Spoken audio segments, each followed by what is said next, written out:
Now you, the British people, are being gaslit. You are being lied to. While the people always sensed there was something unusual about the Southport atrocities ever since that fateful day, the authorities have hid behind legal processes and bureaucracies. Yesterday, Keir Starmer admitted that he knew the details about Axel Rudakubana's background long before they came out. Check out this clip. Yes, I knew the details as they were emerging. That is the usual practice in a case such as this. But you know and I know that it would not have been right to disclose those details.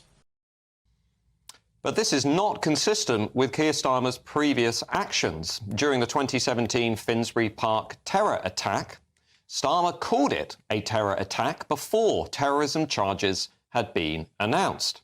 Keir Starmer also did the same in the case of the London Bridge attack in 2017 and the Plymouth attack in 2019. And of course, after Southport, he had no problem at all in deriding many people in this country as far-right thugs before they went to court and had their cases heard.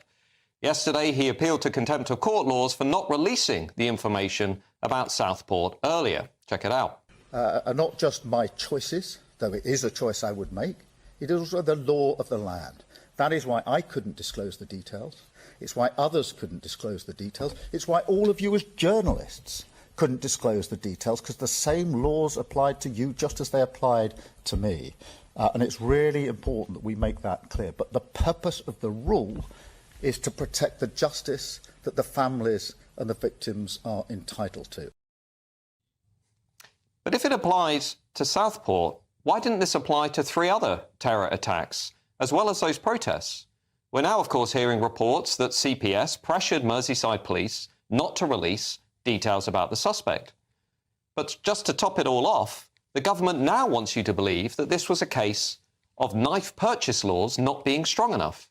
You may remember when Sir David Amess was murdered by an Islamist terrorist, parliamentarians tried to make the issue about online abuse. Let's just be nice to one another. Well, the same thing is happening now. The government has fast-tracked tighter restrictions on online knife sales for under 18s, as if Amazon was to blame for Southport.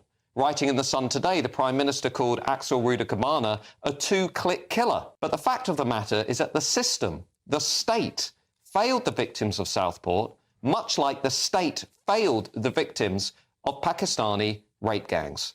It's time for the obfuscation, the concealment, the cover-ups and the deflections to come to an end. It's time for the people in power to tell us, the people, the truth.